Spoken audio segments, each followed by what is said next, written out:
ورحمة الله وبركاته. رب اشرح لي صدري ويسر لي أمري واحلل عقدة من لساني يفقهوا قولي. سبحانك لا علم لنا إلا ما علمتنا إنك أنت العليم الحكيم. ما شاء الله كان وما لم يشأ لم يكن. لا حول ولا قوة إلا بالله العلي العظيم. إن أريد إلا الإصلاح ما استطعت وما توفيقي إلا بالله عليه توكلت وإليه منيب. الحمد لله الذي هدانا لهذا وما كنا لنهتدي لولا أن هدانا الله. الصلاة والسلام على أشرف خلق الله. أما بعد، قال الله تعالى في القرآن العظيم والفرقان المجيد بعد أعوذ بالله من الشيطان الرجيم بسم الله الرحمن الرحيم. قال فإن اتبعتني فلا تسألني عن شيء حتى أحدث لك منه ذكرا. فانطلقا حتى إذا ركبا في السفينة خرقها قال أخرقتها لتغرق أهلها لقد جئت شيئا إمرا. وقال النبي صلى الله عليه وسلم من رأى منكم منكرا فليغيره بيده فإن لم يستطع فبقلبه فإن لم يستطع فبلسانه فإن لم يستطع فبقلبه وذلك أضعف الإيمان أو كما قال عليه الصلاة والسلام.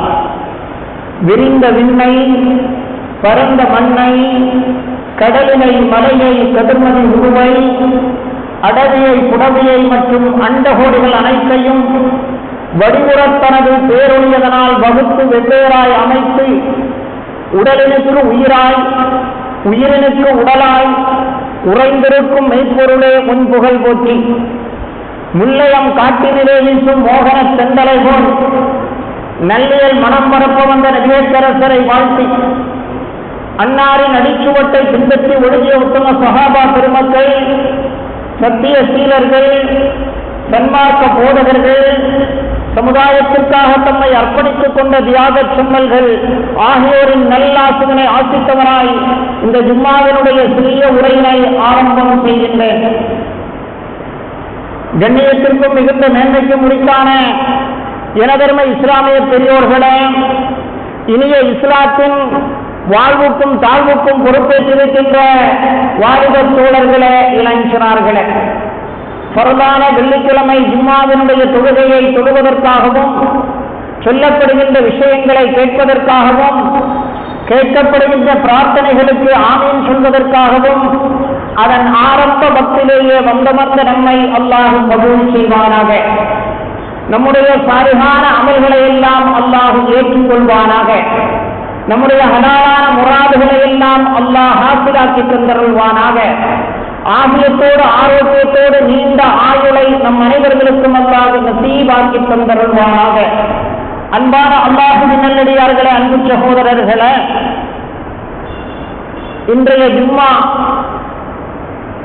இந்தியாவெங்கும் 79வது சுதந்திர தின விழாவை கொண்டாட வேண்டிய இஸ்லாமியர்களும் சுதந்திரத்திற்கு சம்பந்தமில்லாத மற்றவர்களும் எல்லாம் கொண்டாடிக் கொண்டிருக்கக்கூடிய இந்த வேளையில் இன்றைய ஜும்மாவில் சுதந்திரம் என்றால் என்ன, சுதந்திர நாட்டில்தான் நாம் வாழுகிறோமா, அந்த சுதந்திரத்திற்கு பங்காற்றியது யார், அந்த சுதந்திரம் எப்படி கிடைத்தது, யாரிடம் சுதந்திரம் கொடுக்கப்பட்டது என்பதை பற்றியெல்லாம் பல்வேறு கட்டங்களிலே நாம் பேசியிருந்தாலும் கூட அது சம்பந்தமான ஒரு சில தகவல்களை நாம் அலச கடமைப்பட்டிருக்கிறோம்.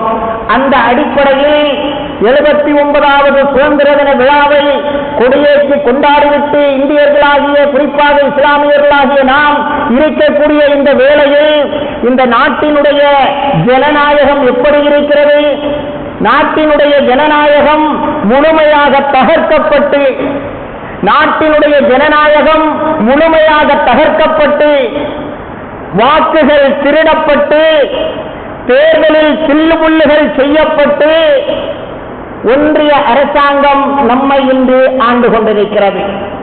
முழுமையான சில்லுமுள்ளுகள், வாக்குகள் திருடப்பட்டிருக்கிறது. போலியான வாக்காளர்கள் சேர்க்கப்பட்டு போலியாகவே தேர்தல் நடத்தி போலியாகவே வெற்றி பெற்று போலியாகவே ஒரு ஆட்சி செய்து கொண்டிருக்கக்கூடிய ஒரு நாட்டில் நாம் வாழ்ந்து கொண்டிருக்கிறோம் என்பது அது வேதனையான விஷயம் என்பதை நாம் சிந்திக்க கடமைப்பட்டிருக்கிறோம். அன்பான அல்லாஹ்வின் நல்லடியார்களே, அன்பு சகோதரர்களே, தேர்தல் நடக்கிறது, ஜனநாயகம் இருக்கிறது, நமக்கும் வாக்குரிமை இருக்கிறது.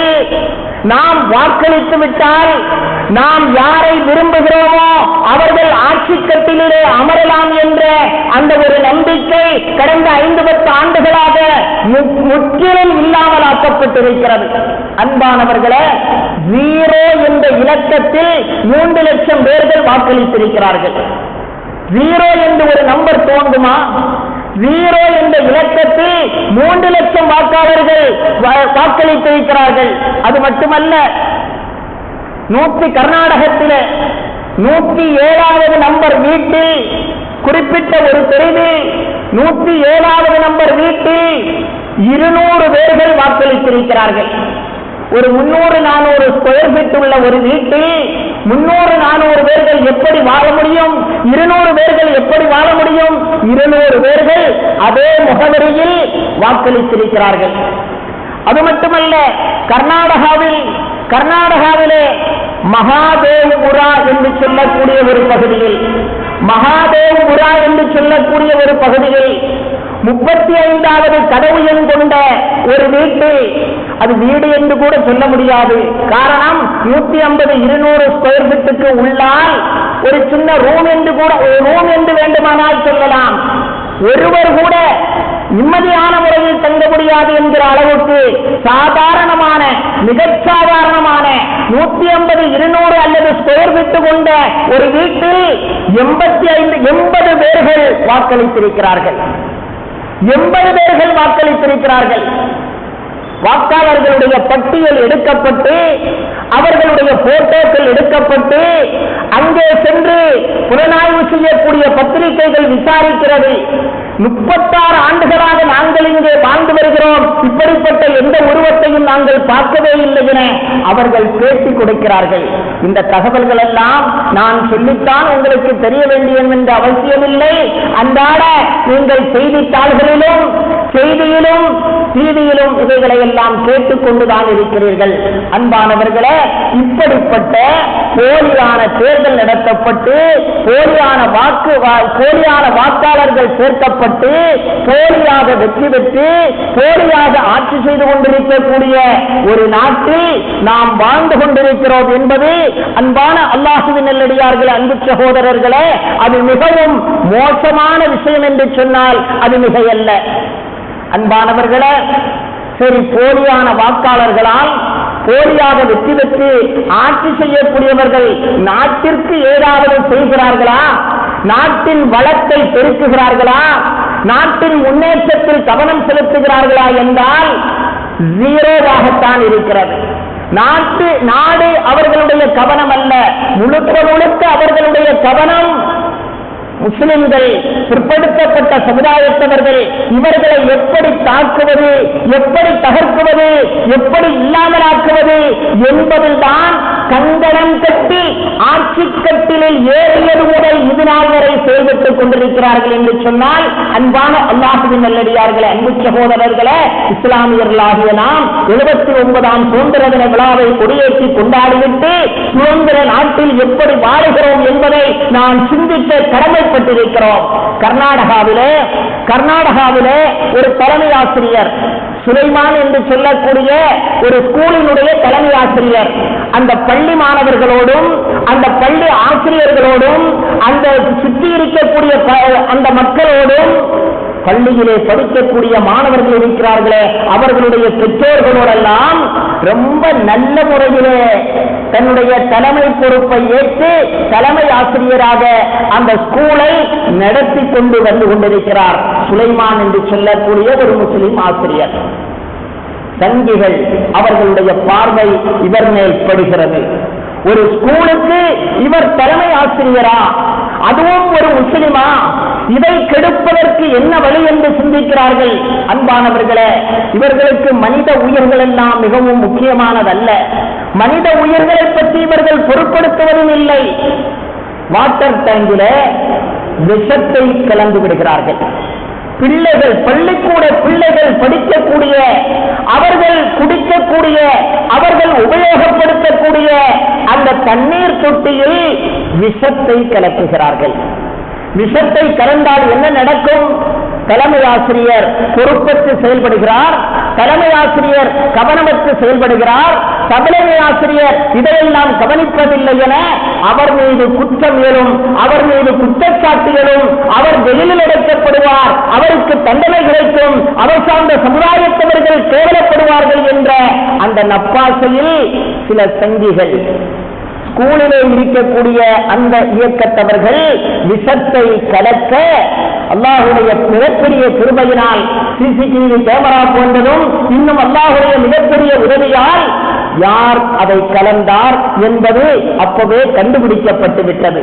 அன்பான அல்லாஹுவின் நல்லடியார்கள், அன்பு சகோதரர்களே, ஒரு தலைமை ஆசிரியர் அவர் ஒரு முஸ்லிம் என்பதனால் அவரை கெடுப்பதற்காக பல பிள்ளைகளுடைய உயிர் போனாலும் கூட பரவாயில்லை என இவர்கள் துணிந்து விட்டார்கள் என்றால் இவர்களுடைய நோக்கம் என்ன என்பதை நாம் சிந்திக்க கடமைப்பட்டிருக்கிறோம். இந்த இந்திய திருநாட்டில் 800 ஆண்டுகள் ஆட்சி செய்த முகலாயர்கள் அவர்கள் தனக்கு நிரந்தரமாக கூலி கிடைக்க வேண்டும் என்பதற்காக வேண்டி கட்டி எழுப்பிய பாபர் பள்ளிவாசல், அது இஸ்லாமியர்களுடைய அந்த பள்ளிவாசல் தகர்க்கப்பட்டது.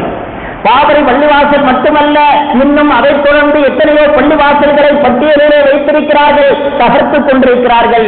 இந்த சூழலில் 79வது சுதந்திர தின விழாவை கொண்டாடி கொண்டிருக்கக்கூடிய நாம், குர்ஆன் என்ன சொல்கிறது, நமது மனோநிலை எப்படி இருக்க வேண்டும், இது போன்ற அடக்குமுறைகளையும் இது போன்ற அச்சுறுத்தல்களையும் தாங்கி பயந்துதான் இந்த நாட்டிலே வாழ வேண்டுமா என்பதை நாம் அருள்மறை குர்ஆன் அண்ணலம் பெருமானாரின் வழிகாட்டுதலின்படி நாம் ஆராய்கிற பொழுது அருள்மறை குர்ஆனிலே அல்லாஹ் ரப்புல் ஆலமீன் 18ஆம் அத்தியாயம் 70வது வசனம் முதல் 18வது அத்தியாயத்தில் ஒரு 3 சம்பவங்களை சொல்லி காட்டுவான். 18வது அத்தியாயத்தை பற்றி நான் ஏற்கனவே சொல்லி இருக்கிறேன். சூரத்துல் கஹஃப் வெள்ளிக்கிழமை ஓத வேண்டும். உங்கள் பெண்களை, உங்கள் பிள்ளைகளை நீங்கள் ஒரு முறையாவது குறைந்தபட்சம் வெள்ளிக்கிழமை அந்த கஹஃப் சூராவை ஓதிவிடுங்கள் என்று ஏற்கனவே நான் சொல்லி இருக்கிறேன். அந்த கஹஃப் என்ற அத்தியாயத்தில் அல்லாஹ் ரப்பல் ஆலமீன் 3 சம்பவங்களை சொல்லி காட்டுகிறான். 1-2 சம்பவங்களை உங்களுடைய சிந்தையிலே பதிக்க நான் ஆசைப்படுகிறேன். சூரத்துல் கஹஃபில் 18ஆம் அத்தியாயம் 70வது வசனத்தில் அல்லாஹ் ஹிவ்ர் அலைஹிஸ்ஸலாம் அவர்களுக்கும் மூசா அலைஹிஸ்ஸலாம் அவர்களுக்கும் நடந்த பல்வேறு 3 சம்பவங்களை சொல்லி காட்டுகிறான். அதில் முதல் சம்பவம், கால் மூசா அலைஹிஸ்ஸலாத்து வஸ்ஸலாம் அவர்கள் ஹிவ்ர் அலைஹிஸ்ஸலாத்திலே கேட்கிறார்கள், هل أتبعك على أن تعلمني مما علمت رشدا هل أتبعك على أن تعلمني مما علمت رشدا. நிறைய ஞானம் உங்களிடத்திலே இருக்கிறது, மகாபெரிய அறிவு உங்களிடத்திலே இருக்கிறது, அந்த அறிவையும் ஞானத்தையும் கற்றுத்தர வேண்டும் என்பதற்காக உங்களை நான் தழுவி வரட்டுமா, உங்களை நான் பின்பற்றி வரட்டுமா, உங்களுடன் நான் இருக்கட்டுமா என்று நபி மூசா அலைஹிஸ்ஸலாத்து வஸ்ஸலாம் அவர்கள் ஆன்மீக ஞானங்கள், அல்லாஹ்வின் புறத்திலிருந்து வழங்கப்பட்ட மறைமுகமான ஆன்மீக ஞானங்கள் வழங்கப்பட்ட ஹிவ்ர் அலைஹிஸ்ஸலாத்து வஸ்ஸலாம் அவர்களிடத்தில் நபி மூசா அலைஹிஸ்ஸலாத்து வஸ்ஸலாம் அவர்கள் கேட்க, மூசா அலைஹிஸ்ஸலாம் அவர்களை பார்த்து ஹிவ்ர் அலைஹிஸ்ஸலாம் அவர்கள் சொன்னார்கள், ஹிதர் அலைஹிஸ்ஸலாம் அவர்கள் சொன்னார்கள், என்னை தழுவி வருவதில் தவறேதும் கிடையாது, என்னோடு வருவதில், என்னோடு இருப்பதில், என்னுடைய ஞானத்தை உனக்கு நான் பகிர்வதில், பங்கு வைப்பதில், கற்றுத் தருவதில் எந்த ஆட்சேபனையும் இல்லை. ஆனால் ஒரே ஒரு நிபந்தனை, நீ என்னை பின்பற்றி வந்தாயானால் எதை பற்றியும் வாய் திறக்கக்கூடாது, எதை பற்றியும் வாய் திறக்கக்கூடாது. இது ஏன், ஏன், எப்படி, எதற்காக என்று எந்த கேள்வியையும் நீ கேட்கக்கூடாது. எதை பற்றியும் நீ என்னிடத்திலே கேட்கக்கூடாது. நானாக அந்த உபதேசத்தை உனக்கு நான் சொல்வேன். அதனுடைய ஞானம் என்ன, அதனுடைய அகமியம் என்ன, அதனுடைய தாற்பயம் என்ன என்பதை நான் வேண்டுமானால் உனக்கு தெளிவுபடுத்துவேன். நீயாக எதையும் கேட்கக்கூடாது, நீயாக எதையும் என்னிடத்திலே கேட்கக்கூடாது என்ற நிபந்தனையோடு, கண்டிஷனோடு ஹிதர் அலைஹிஸ்ஸலாம் அவர்கள் மூசா அலைஹிஸ்ஸலாம் அவர்களை கூட்டிச் செல்கிறார்கள். அல்லாஹ் சொல்லி காட்டுகிறான், ஒரு கப்பலிலே அவர்கள் ஏறுகிறார்கள். ஒரு கப்பலிலே அவர்கள் ஏறுகிறார்கள். ஏறிய கப்பலில் கப்பல் புறப்பட்டு சென்றதும் ஹிதர் அலைஹிஸ்ஸலாம் எவ்வளவு பெரிய மனிதர், அகமிய ஞானம் கொடுக்கப்பட்டவர், ஆழமான கல்வி கொடுக்கப்பட்டவர். அந்த கப்பலை ஓட்டையிட்டு விடுகிறார், கப்பலை பழுதுபடுத்தி விடுகிறார், கப்பலை உடைத்து விடுகிறார், மேல் பாகத்திலிருந்து சிறிது உடைத்து விடுகிறார். மூசா அலைஹிஸ்ஸலாம் அவர்களுக்கு தாங்க முடியவில்லை. காரணம், இவர்களிடத்தில் டிக்கெட்டும் வாங்கவில்லை. பெரிய மனிதர் என்று அறியப்பட்ட ஹிதர் அலைஹிஸ்ஸலாம். எனவே இவர்களை ஏற்றிச் செல்வதற்கு பயணச்சீட்டும் இவர்களுக்கு இல்லை. ஓசிலை கூட்டிவிட்டு செல்கிறார்கள்.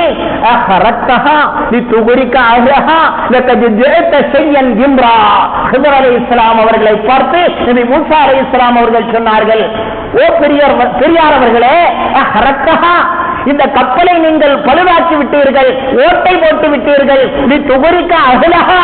இந்த கப்பல் வாசிகளை எல்லாம் மூழ்கடிப்பதற்காகவா நீங்கள் இப்படி செய்கிறீர்கள்?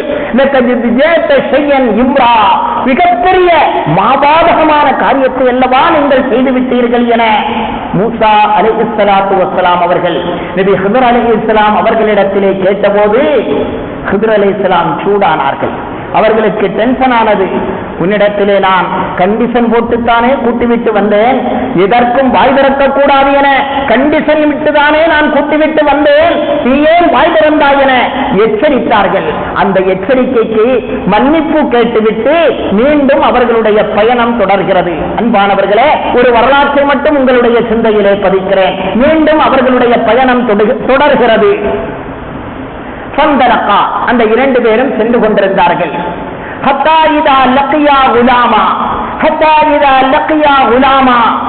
இரண்டு பேர்களும் வழியிலே கப்பலில் இருந்து இறங்கி வழியிலே சென்று கொண்டிருக்கிற பொழுது அங்கே ஒரு கூட்டம் பிள்ளைகள் விளையாடிக் கொண்டிருக்கிறார்கள்.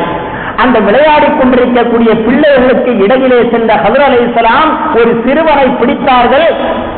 அவர்களுடைய ஆதானுபாகுவான சக்தி மிகுந்த அந்த கையால் அவர் அந்த சிறுவனுடைய தலையிலே அடித்து அப்படியே தலையை திரும்பி விடுகிறார்கள், கொன்றே விடுகிறார்கள். ஒரு சிறுவனை, விளையாடிக் கொண்டிருந்த சிறுவனை ஹிதர் அலைஹிஸ்ஸலாத்து வஸ்ஸலாம் அவர்கள் கொண்டு விட்டார்கள். அந்த ரெண்டு பேரும் ஒரு சிறுவனை சந்தித்தார்கள். ஒரு சிறுவனை பிடித்து நபி ஹிதர் அலைஹிஸ்ஸலாத்து வஸ்ஸலாம் அவர்கள் கொண்டு விட்டார்கள். தலையை திரும்பி கொண்டு விடுகிறார்கள். பார்த்தார்கள் நபி மூசா அலைஹிஸ்ஸலாம், இது மிகப்பெரிய கொலையாளி போலல்லவா தெரிகிறது. எவ்வளவு பெரிய அபாண்டமான செயலை செய்துவிட்டார், எவ்வளவு பெரிய கொடிய குற்றத்தை அல்லவா செய்துவிட்டார். சிறுவன் அழகாக விளையாடிக் கொண்டிருக்கிறான், விளையாடிக் கொண்டிருந்த சிறுவனுடைய தலையை திரும்பி அவனை கொண்டு விட்டீர்களே என்று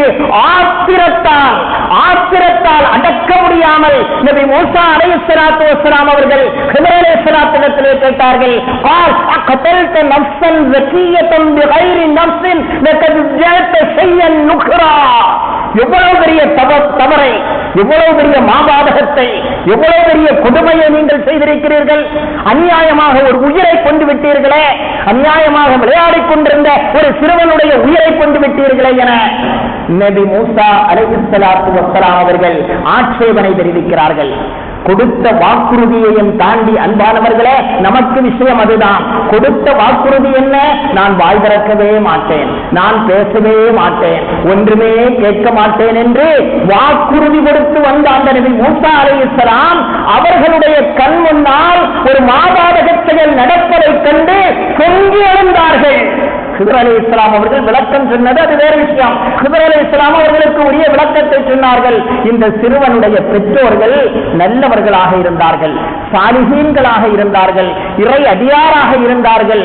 அந்த பெற்றோருக்கு பிறந்த ஒரே பிள்ளையான இவன் வருங்காலத்தில் மிகப்பெரிய ரவுடியாக, அபாக்கியசாலியாக, கேடியாக, மோசமானவனாக, இறை மார்க்கம் அற்றவனாக, அல்லாஹுடைய வழிகாட்டுதலின்படி வாழாதவனாக, மிகப்பெரிய ஊருக்கு ஆபத்தாக இவன் முடிவான் என்ற அந்த ஞானத்தால் தான் நான் இவனை கொண்டேன் என நபி ஹிதர் அலைஹிஸ்ஸலாத்து வஸ்ஸலாம் அவர்கள் பதில் கொடுத்தாலும் கூட இங்கே நாம் சிந்திக்க வேண்டிய விஷயம், வாக்குறுதி கொடுத்து சென்ற நபி மூசா அலைஹிஸ்ஸலாம் அவர்களால் அவர்களுடைய கண் முன்னே ஒரு தவறு நடப்பதை அவர்களால் தாங்கிக் கொள்ள முடியவில்லை, அவர்களால் பொறுத்திருக்க முடியவில்லை.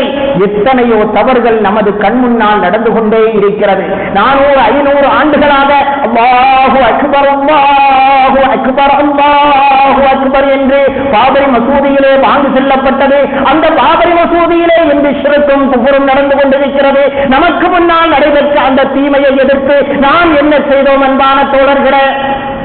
நபி மூசா அலைஹிஸ்ஸலாம் அவர்களுடைய கதையை, சரித்திரத்தை நீங்கள் சொல்கிறீர்களே, அவர்கள் அப்படி செய்தார்கள், நாம் அப்படி செய்ய வேண்டும் என்ற அவசியம் ஒன்றும் இல்லையே என்று நினைக்காதீர்கள். கண்மணி நாயகம் நபி முஹம்மது முஸ்தபா ஸல்லல்லாஹு அலைஹி வஸல்லம் அவர்கள் சொன்னார்கள், மன் ரஆ மின்கும் முன்கரா, யாராவது ஒரு பாவத்தை, ஒரு தீய செயலை, ஒரு அநீதமான செயலை, அநீதத்தை, அட்டகாசத்தை, அனாச்சாரத்தை, அட்டூழியத்தை, அத்துமீறலை, அக்கிரமத்தை யாராவது ஒருவர் பார்த்து, மன்றாமின்கும் முன்கரா, ஒரு அட்டூழியத்தையும் அக்கிரமத்தையும் அனாச்சாரத்தையும் ஒருவர் பார்த்தால்,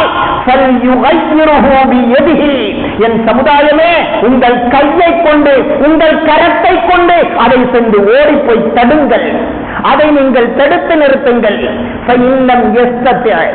கரத்தால் உங்களால் தடுக்க முடியாது, உடலிலே வலு இல்லை, உடலிலே ஆரோக்கியம் இல்லை, உங்களால் தடுக்க முடியாது என்றிருந்தால் இதையும் கூடவா உங்களால் செய்ய முடியாது? அவர்களுடைய நாவை கொண்டு அதை தடுக்கட்டும், அவர்களுடைய நாவை கொண்டு அதை தடுக்கட்டும். நாவாலும் தடுக்க முடியவில்லை என்றால், தீமை நடக்க கண்டால் தனது கையை கொண்டு அதை சென்று தடுத்து நிறுத்த வேண்டும். கையால் தடுத்து நிறுத்த முடியாது என்றிருந்தால் அவருடைய நாவை கொண்டு, அவருடைய பேச்சாற்றலை கொண்டு அவர் அந்த தீமையை தடுத்து நிறுத்தட்டும். கையாலும் தடுக்க முடியவில்லை, நாவாலும் உங்களால் தடுக்க முடியவில்லை என்றிருந்தால் குறைந்தபட்சம் அட்லீஸ்ட் அவருடைய உள்ளத்தை கொண்டாவது அதை வெறுக்கட்டும். நமக்கென்ன, அங்குதானே இடித்தார்கள், இங்கு வரவில்லையே என இந்த இருமாப்பு நீங்கள் கொள்ளாதீர்கள். உள்ளத்தை கொண்டாவது அந்த அட்டூழியங்களை அவர்கள் வெறுக்கட்டும். அந்த உள்ளத்தை கொண்டு வெறுப்பதிருக்கிறது ஈமானினுடைய கடைசி நிலை. அதுதான் ஈமானினுடைய கடைசி நிலை, மிக பலகீனமான நிலை. அதுதான் அந்த வெறுப்பு கூட உங்களுடைய உள்ளத்திலே வரவில்லை என்றால் சுத்தமாக உங்கள் உள்ளத்தில் ஈமான் ஜீரோவாக இருக்கிறது, ஈமான் இல்லை என்ற அர்த்தம் என கண்மணி நாயகம் நபி முஹம்மது முஸ்தபா ஸல்லல்லாஹு அலைஹி வஸல்லம் அவர்கள் சொல்லிக் காட்டினார்கள் என்றால், அன்பான அல்லாஹ்வின் நல்லடியார்களே, அன்பு சகோதரர்களே, தீமையை நாம் எப்படி எதிர்க்கிறோம்? தீமையை எதிர்க்கிறோமா? அநியாயத்தை எதிர்க்கிறோமா? எவ்வளவு பெரிய அநியாயங்கள், எவ்வளவு பெரிய அட்டூழியங்கள் நாம் வாழக்கூடிய இந்த நாட்டிலே நடந்து கொண்டிருக்கிறது. நமக்கு எதிராக, நம் சமுதாயத்திற்கு எதிராக, நமது இறையில்லங்களுக்கு எதிராக, நமது கல்வி ஸ்தாபனங்களுக்கு எதிராக, நமது தொழிற்சாலைகளுக்கு எதிராக, வளர்ந்து வரக்கூடிய நம்முடைய முக்கியஸ்தர்களுக்கு எதிராக எத்தனை பெரிய சதிச்செயல்கள் 79வது சுதந்திர தினத்தை கொண்டாடக்கூடிய இந்த ஜனநாயக நாட்டில், இந்த சுதந்திர நாட்டில் நடந்து கொண்டிருக்கிறது என்பதை நாம் சிந்திக்க கடமைப்பட்டிருக்கிறோம். கையால் தடுக்க நாம் கடமைப்பட்டிருக்கிறோம். முடியாவிட்டால் நாவால் தடுக்க நாம் கையால் தடுப்பவர்கள் கையால் தடுக்கட்டும். கையால் தடுக்க உங்களுக்கு முடியவில்லையா? நீங்கள் நாவால் தடுங்கள். நாவால் தடுப்பவர்கள் நாவால் தடுக்கட்டும். அதற்கும் உங்களுக்கு முடியவில்லையா? கல்விகி உள்ளத்தை கொண்டாவது அதை நீங்கள் வெறுக்க வேண்டும். கையை கொண்டும் நாவை கொண்டும் தடுப்பவர்களுக்கு உதவி செய்து உள்ளத்தை கொண்டு நீங்கள் அதை வெறுக்க வேண்டும். அப்படி வெறுப்பு உங்கள் உள்ளத்தில் இல்லை என்றால் ஈமான் அறவே இல்லை என்று அருமை நாயகம் நபி முஹம்மது முஸ்தபா ஸல்லல்லாஹு அலைஹி வஸல்லம் அவர்கள் சொல்லி காட்டினார்கள் என்றால், அன்பான அல்லாஹ்வின் நல்லடியார்களே, அன்பு சகோதரர்களே, நாம் என்ன நினைக்கிறோம்? நமக்கு இந்த அரசியல் எல்லாம் சரிபட்டு வராது. நாம் இறங்கி என்ன செய்வது? நான் ஒருவன் நினைத்து என்ன செய்வது? நான் சம்பாதித்தால், நான் வேலை செய்தால், நான் கசாப்பு கடையை திறந்தால், நான் கோழிக்கடையை இறைச்சி கடையை நான் திறந்தால் தான் என்னுடைய மனைவி மக்களும் சாப்பிடுவார்கள். இதற்கு இடையில் நான் பாபரி மசூதிக்காகவும் இன்னும் பிற போராட்டங்களுக்காகவும் நாம் எப்படி செல்வது என நாம் நினைத்துக் கொண்டிருக்கிறோம். அன்பானவர்களே, நல்ல ஆட்சியும் அரசாங்கமும் சட்டமும் இருப்பதனால் தான் நாம் வேலை செய்தால் நமக்கு கூலியே கிடைக்கிறது. நாம் அரசியலிலே இறங்காவிட்டாலும் அன்றாட நம்முடைய செயல்கள் அரசியலோடு தொடர்புடையது என்பதை நாம் விளங்க கடமைப்பட்டிருக்கிறோம். அரசியல் இருப்பதனால் தான், அரசாங்கம் இருப்பதனால் தான், ஆட்சி இருப்பதனால் தான், சட்டம் இருப்பதனால் தான் நான் சொல்லுகிறோமே, நான் சம்பாதித்தால் தான் எனது மனைவி மக்களை காப்பாற்ற முடியும் என. நீ சம்பாதித்தால் உனக்கு சம்பளம் தர வேண்டுமானால் அதற்கு அரசாங்கம் இருக்க வேண்டும். அதற்கு அரசாங்கமும் சட்டமும் இருக்க வேண்டும். அதனால்தான் அவன் உனக்கு சம்பளமே தருகிறான். சரி, சம்பளம் தந்துவிட்டான். இந்த சம்பளத்தை, இந்த பணத்தை வாங்கிக் கொண்டு உன்னுடைய வீட்டிலே நீ பாதுகாப்பாக லாக்கரிலோ அலமாரியிலோ பீரோவிலோ நீ வைக்கிறாயே, அது பாதுகாப்பாக இருக்க வேண்டுமானால் அரசாங்கம் இருக்க வேண்டும். இல்லை என்றால் வீடு புகுந்து கொள்ளையர்கள், யூபியிலே நடப்பது போல வீடு புகுந்து கொள்ளையர்கள் பணத்தை அபகரித்துக் கொண்டு போனால் என்ன செய்ய முடியும்? அரசியல், நமது பணம் நமது பீரோவில் இருக்க வேண்டுமானால் அங்கே அரசியல் சம்பந்தப்படுகிறது. நமக்கு நோய்வாய்ப்பட்டு விட்டது, நாம் மருத்துவமனைக்கு செல்கிறோம், நமக்கு நல்ல சிகிச்சை கிடைக்க வேண்டுமானால் அரசாங்கமும் அரசியலும் சட்டமும் இருப்பதனால் தான் நமக்கு சிகிச்சை கிடைக்கிறது. அன்பானவர்களே, நமக்கு எப்படி சிகிச்சை கிடைக்கிறது? நாம் உண்டு ஒவ்வொருவர்களும் செல்விஸ்டாக வாழ்ந்துவிட்டால் நாம் மருத்துவமனைக்கு சென்றால் எந்த மருத்துவனும் நமக்கு சிகிச்சை அளிக்க மாட்டான். நமக்கு சிகிச்சை கிடைக்கிறது என்றால் ஒரு அரசாங்கமும் ஒரு சட்டமும் இருப்பதனால் தான் நமக்கு அங்கே மருத்துவம் கிடைக்கிறது. நாம் கல்வி கூடத்திற்கு சென்றால் நமக்கு கல்வி வழங்கப்படுகிறது என்றால் ஒரு அரசாங்கமும் ஆட்சியும் சட்டமும் இந்த நாட்டிலே இருப்பதனால் தான் நமக்கு கல்வி கிடைக்கிறதே தவிர இது ஒன்றும் இல்லாமல் ஆகிவிட்டால் நாம் நினைப்பது போல, நம்மில் பலர்களும் நினைப்பது போல, நான் நினைத்து என்ன ஆவது? நான் உழைத்தால் தான் என் மனைவி மக்களை காப்பாற்ற முடியும். இதற்காக வேண்டி நான் எப்படி அரசியலில் இறங்க முடியும் என்றால், நீங்கள் தினமும் காலை கண்விழித்தது முதல் அரசியலிலே இறங்கி அரசியலிலே போய்விடுங்கள் என்று இஸ்லாமும் சொல்லவில்லை, யாரும் சொல்லவில்லை. ஆனால் நம்மை சுற்றி என்ன நடக்கிறது, நம்மை சுற்றி என்ன நடக்கிறது என்ற அந்த அப்டேட், அந்த தகவல் உங்கள் ஒவ்வொருவர்களிடத்தில் இருக்க வேண்டும். அதை அறிய வேண்டும், அதை தெரிய வேண்டும். நம்மாலான எதிர்ப்புகளை, அநியாயம் நடக்கிற பொழுது நம்மாலான எதிர்ப்புகளை பதிவு செய்வதற்கு நாம் கடமைப்பட்டிருக்கிறோம். அன்பான அல்லாஹ்வின் நல்லடியார்களே, அன்பு சகோதரர்களே, ஜனநாயக நாடு 79வது சுதந்திர தினத்தை கொடியேற்றி கொண்டாடிவிட்டு நாம் இங்கே அமர்ந்திருக்கிறோம். நம்முடைய நாட்டிற்கு சிறப்பான பெயர் ஜனநாயக நாடு. ஜனநாயக நாடு. இங்கே இருக்கக்கூடிய ஆட்சி குடியரசு. இங்கே நடக்கக்கூடியது குடியரசு. குடியரசு என்றால் என்ன? குடிமக்கள் ஒரு அரசை தேர்வு செய்து தங்களை ஆளுவதற்காக ஒரு அரசை தேர்வு செய்வதுதான் குடியரசு. ஆனால் இந்த ஒன்றிய அரசு குடிகெடுக்கக்கூடிய அரசாக வல்லவா இருக்கிறது. இதை நாம் என்றாவது சிந்தித்து பார்த்திருக்கிறோமா? குடியரசு என்றால் குடிமக்களை காப்பாற்றுவதற்காக, குடிமக்களை எந்த விதமான பாகுபாடுமின்றி அவரவர்களுக்குரிய உரிமையை கொடுப்பதற்காக, அவரவர்களுக்குரிய கல்வி, அவர்களுக்குரிய மருத்துவம் இவைகளை கொடுப்பதற்காக வேண்டி செய்யக்கூடிய நிர்வகிக்கக்கூடிய அரசுதான் குடியரசு.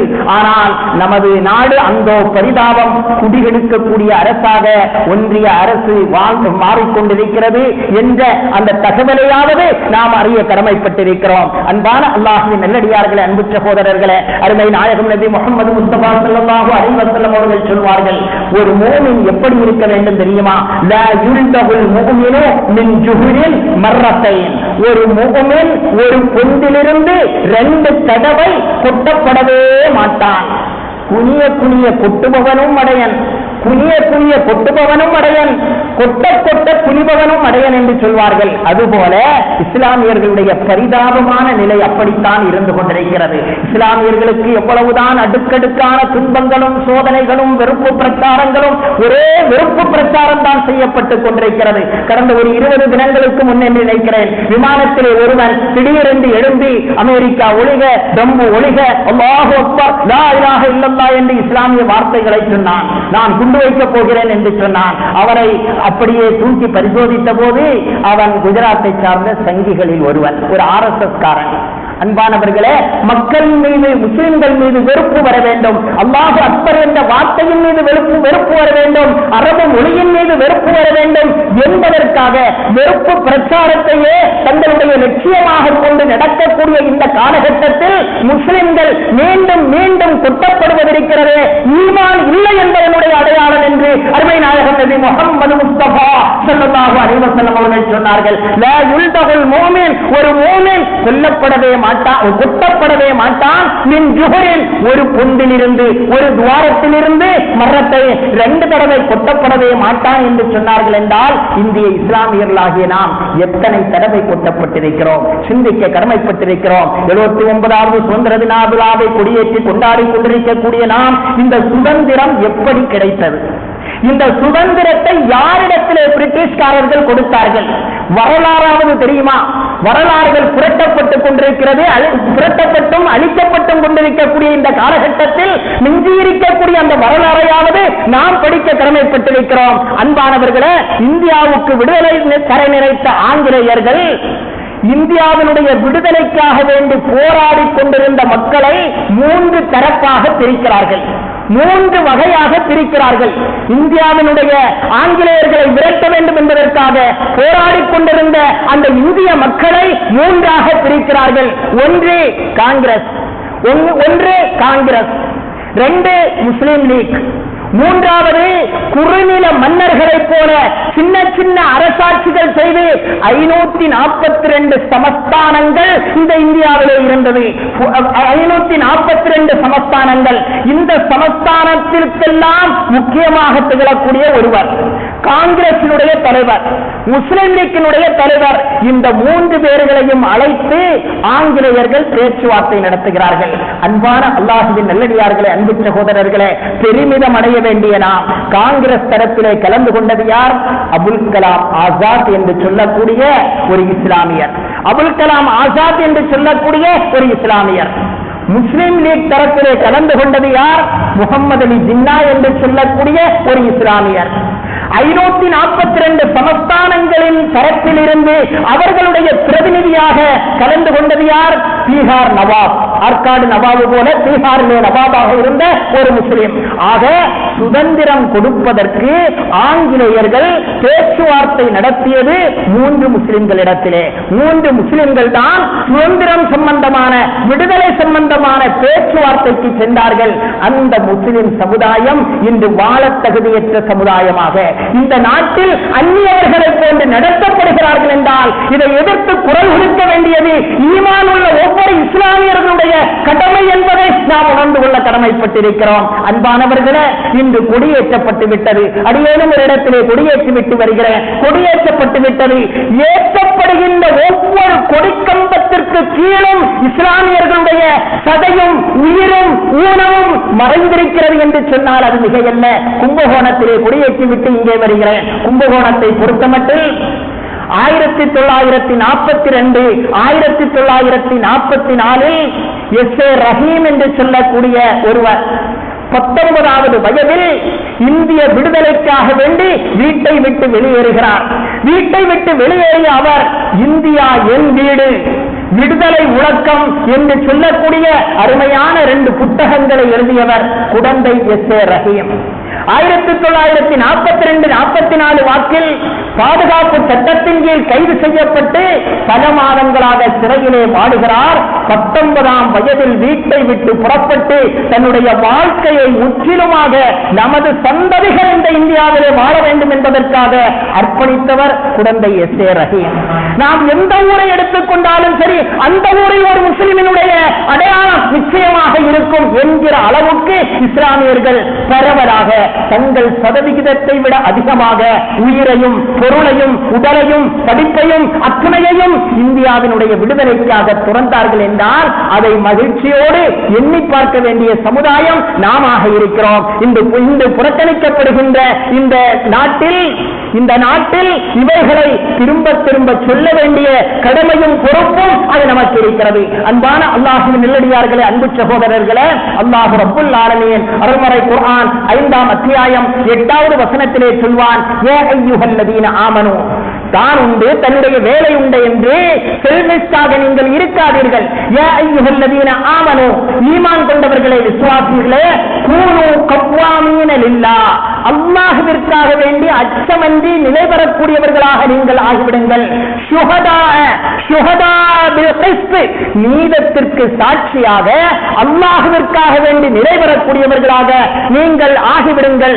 வலா யஜ்ரிமன்னகும் ஷரஆனு கௌமின் அலா அல்லா தஅதிலு யஅதிலு ஹுவ அக்ரபு லித்தக்வா, எந்த சமுதாயத்தின் மீதும் உங்களுக்கு கோபம் இருந்தாலும் கூட, பகை இருந்தாலும் கூட, வெறுப்பு இருந்தாலும் கூட அவர்களுக்கு அநியாயம் செய்து விடாதீர்கள்.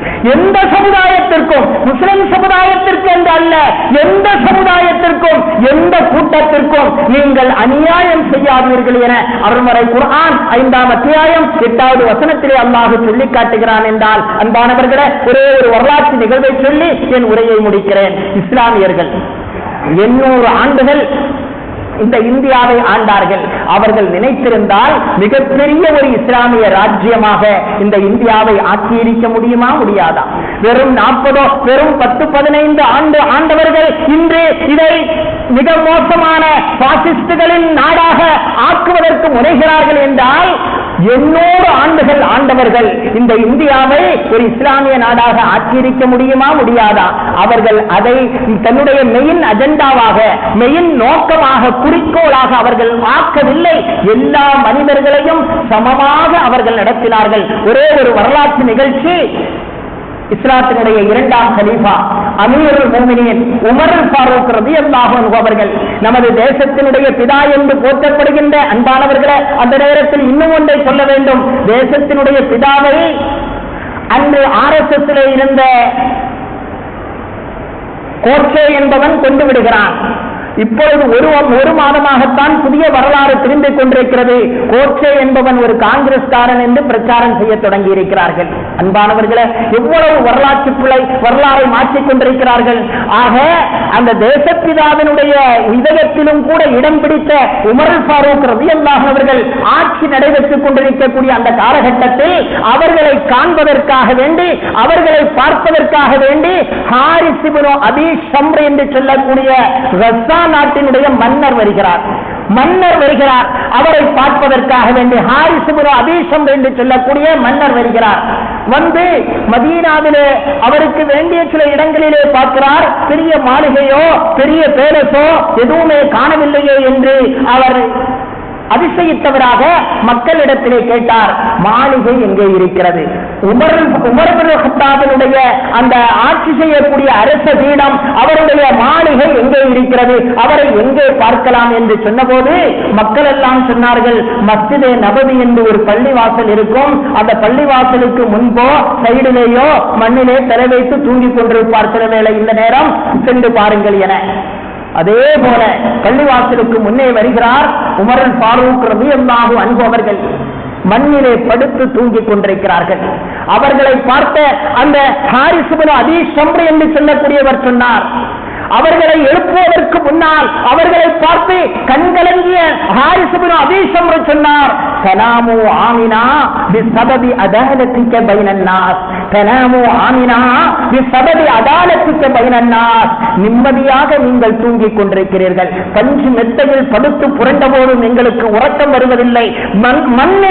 மண்ணிலே வெறும் தரையிலே தனாமு ஆமினா நிம்மதியாக நீங்கள் தூங்கிக் கொண்டிருக்கிறீர்கள். காரணம் பிஸபபி அதாலத்திக்க பைனன் நாஸ், மக்களுக்கு மத்தியிலே நீதமாகவும் நியாயமாகவும் நடக்கக்கூடிய ஒரே காரணத்தினால் நீங்கள் நிம்மதியாக மண்ணிலே படுத்து தூங்கிக் கொண்டிருக்கிறீர்கள் என உமர் ஃபாரூக் ரலியல்லாஹு அவர்களை பார்த்து கஸ்ஸா நாட்டு மன்னர் சொன்னது வரலாற்று கிரந்தங்களிலே பதிவு செய்யப்பட்டிருக்கிறது. என்றால் இஸ்லாமியர்கள் எங்கெல்லாம் ஆட்சி செய்தார்களோ நியாயமான ஆட்சிதான் அங்கே நடைபெற்றது. அதுபோல 800 ஆண்டுகள் இந்த இந்தியாவிலே ஆண்ட மன்னர்கள் தன்னுடைய மதத்தை பரப்ப வேண்டும் என்று அவர்கள் கனவிலும் கூட நினைத்து பார்க்கவில்லை. எல்லா மக்களையும் சமமாக நடத்த வேண்டும் என்பதில் தான் அவர்கள் கவனம் செலுத்தினார்கள். அப்படிப்பட்ட அவர்கள் எப்படி ஆண்டு எந்த கனவை கண்டார்களோ, எந்த நாடாக இருக்க வேண்டும் என்று சுதந்திர போராட்ட வீரர்கள் தன் உயிரையும் உடமையையும் கொடுத்தார்களோ அப்படிப்பட்ட அவர்களுடைய கனவு இந்தியா. இன்ஷா அல்லாஹ் நம்முடைய தலைமுறைகள் நாம் அந்த இந்தியாவை மீட்க வெள்ளையனிடமிருந்து பெற்ற சுதந்திரத்தை கொள்ளையனும் பாசிஸ்டும் கொண்டு போகாமல் தடுக்க வேண்டிய கடமையும் பொறுப்பும் நம்ம ஒவ்வொருவருக்கும் இருக்கிறது என்ற உறுதிமொழியை நாம் ஒவ்வொருவர்களும் எடுத்துக்கொள்ள வேண்டும். எல்லாம் வல்ல அல்லாஹ் ஜல்லுஷானஹு வ தஆலா இஸ்ஸத்தோடும் கண்ணியத்தோடும் நம்மை அல்லாஹ் வாழச் செய்வானாக. நமது சந்ததிகள் இந்த இந்தியாவை இஸ்ஸத்தோடும் கண்ணியத்தோடும் வாழ்வதற்கு அல்லாஹ் தௌஃபீக் செய்தருள்வானாக. இறைவனை வணங்குவதற்காக வேண்டி கட்டப்பட்ட ஆலயங்கள் கியாமத் நாள் வரை இறைவனை மட்டும் வணங்குவதற்காக உண்டான ஆலயங்களாக அதை அல்லாஹ் பாதுகாப்பானாக. நம்முடைய கல்வி ஸ்தாபனங்களை அல்லாஹ் பாதுகாப்பானாக. நம்முடைய வியாபார ஸ்தலங்களை அல்லாஹ் பாதுகாப்பானாக. ஆகியத்தோடும் ஆரோக்கியத்தோடும் நீண்ட ஆயுளை நம் அனைவர்களுக்கும் அல்லாஹ் தந்தருள்வானாக. நம்முடைய சந்ததிகள் வருங்கால சந்ததிகள் கியாமத் நாள் வரை இஸ்ஸத்தோடும் கண்ணியத்தோடும் இந்த இந்தியாவிலே தலைநிமிர்ந்து வாழ்வதற்கு அல்லாஹ் தௌஃபீக் செய்தருள்வானாக. நல்லரசாகி வல்லரசாக இந்த இந்தியாவை அல்லாஹ் உள்ளடச் செய்வானாக. நல்லவர்களின் கைகளில் ஆட்சி அதிகாரத்தை அல்லாஹ் கொடுப்பானாக என்ற நல்ல பிரார்த்தனையோடு நிறைவு செய்கிறேன். அஸ்ஸலாமு அலைக்கும் வரஹ்மத்துல்லாஹி வபரகாத்துஹு.